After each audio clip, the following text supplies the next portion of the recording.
ჩვენ არანაირი პოზიცია არ შეგვიძლია, რა ვიცი, ჩვენ რა პოზიცია ქონდა უკრაინასთან მიმართებით, იგივე პოზიცია გვაქვს. თუ კახაკალაძის ამ ნათქვამს დავეყრდნობით, გამოდის, რომ თბილისის მერი საკუთარ ჩვენებას არ ცვლის და ზელენსკიზე ისევ ძველებურად ფიქრობს. ზელენსკი მიხედავს თავის ქვეყანას და ისაუბროს იმაზე, თუ რა დაკარგა და რა მოუწყო საკუთარ ხალხს და საკუთარ ქვეყანას. იმაზე დიდი უბედურება, რაც დღეს უკრაინაში ხდება, მისი უშუალო მონაწილეობით, მისი უშუალო ჩართულობით, ამაზე რა თქმა უნდა, გავა დრო და მოუწევს აუცილებლად პასუხის გაცემა. ის დღეს არ ეკუთვნის საკუთარ თავს, არ ეკუთვნის საკუთარ ოჯახს და რაც ყველაზე მძიმეა, არ ეკუთვნის უკრაინას და უკრაინელ ხალხს. ის ემსახურება სხვა ქვეყნის ინტერესს. ზუსტად ასე ახასიათებს უკრაინის მთავარსარდალს ვლადიმერ პუტინიც, რომელიც 4 წელია ხალხს უმტკიცებს, რომ ზელენსკი გარე ძალების დაკვეთებს ასრულებს, თუმცა არქივი უკრაინის პრეზიდენტის წინააღმდეგ პოლიტიკური თავდასხმების გარდა პერსონალური შეტევების სერიასაც ინახავს. ხალხობთ უკრაინელებს თქვენი დეტაშებიცი, ხალხობთ ზელენსკის თქვენი მაგურია ნაბიჭვარ.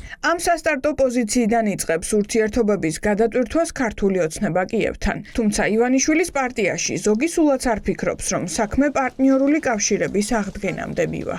როდესაც ახლა პრეზიდენტ ზელენსკი მივიდა პრემიერ-მინისტრად, რა თქმა უნდა მოусმინა.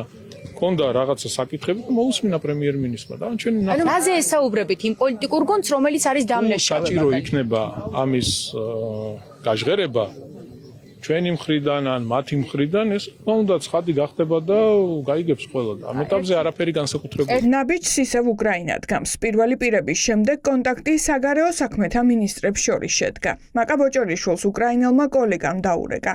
სატელეფონო კომუნიკაციის შესახებ გავრცელებული ორივე განცხადება ურთიერთობების განვითარებაზე და შემდგომ ნაბიჯებზეა ორიენტირებული. ჩნდება კითხვა, ხომ არ აპირებს ქართული მხარე კიევიდან 3 წლის წინ წამოსული ელჩის უკან დაბრუნებას. უკავშირდით საქართველოს ელჩს უკრაინაში. თიცით რა მაინტერესებს თქვენი უკრაინაში დაბრუნებაზე თუ მიდის საუბარი საელჩოში? დიდი ბოდიში თუ შეიძლება კომენტარებზე ჩვენ პრესს ვიმართოთ და გაგცემოთ ეს გითხარით ხოლოს თუ მიდის საუბარი რომ დაბრუნდეთ კიევში. ბატონ გიორგი.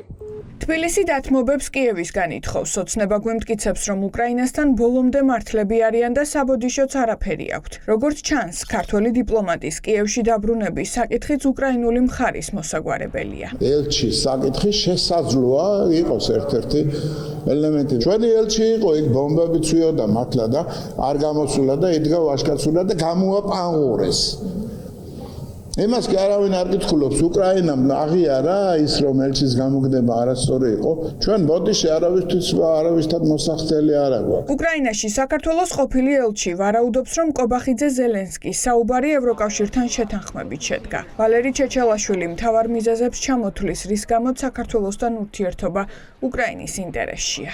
უკრაინა არის ომში მყოფი ქვეყანა და შესაბამისად მის ინტერესებში არის ნებისმიერი თუნდაც თეორიული რუსეთის მიერ სანქციების არიდების არხების აღკვეთა ერთი, მეორე უსათუოდ აინტერესებს თავს საკუთარი მოქალაქის ბედი ბატონი მიხეილ სააკაშვილის მხედველობაში. მესამე კომპონენტი ვფიქრობ, რომ ეს კონტაქტი იყო შეთანხმებული ევროპელებთან, ევროპის კავშირთან, იმიტომ რომ ევროპასაც ალბათ არაძლევს ხელს ის ურთიერთობები, რომელიც ახლა არის ჩამოყალიბებული საქართველოსთან. რატომ შეიძლება აწყობდეს ქართულ ოცნებას უკრაინასთან ურთიერთობის დალაგება ახლა? დიპლომატები ამას რეგიონში რუსეთის გავლენების შესუსტებას და ევროკავშირში ცვლილებებს უკავშირებენ. ჯერ ერთი ვარ დარწმუნებული, რომ ეს არ იყო ირაკლი კობახიძის გადაწყვეტილება. ამისთანა სტრატეგიულ გადაწყვეტილებას თვითონ ვერ მიიღებდა, ამიტომ ეს უსათუოდ იყო შეთანხმებული საპატიო თავმჯდომარესთან ქართული ოცნების და მე ვფიქრობ, რომ ეს არის რაღაც გარკვეული რუსეთის გავლენების და გავლენის პოტენციალის საქართველოს და რეგიონზე გადააზრების შედეგი, ვინაიდან მხოლოდ ბრმა ვერ ხედავს იმას, რომ რუსეთის პოტენციალი და გავლენები სერიოზულად იკვეცება. როგორც ჩანს, ორბანის მარცხმაც და შეიძლება ასევე შეცვლილმა საერთაშორისო ვითარებამ უბიძგა ქართულ ოცნებას, რომ დათანხმებულიყო უკრაინის მხრიდან ინიციატივას, რომ დიალოგის ფორმატი იყოს აღდგენილი. ერთგვარაში ორი კომუნიკაცია თბილისსა და კიევს შორის. მოსალოდნელია, რომ სატელეფონო კომუნიკაციის შემდგომ ოფიციალურ პირებს შორის შეხვედრაც გაიმართება, თუმცა ვინ რაზეა წამსვლელი ურთიერთობების აღსადგენად ჯერ არ ჩანს.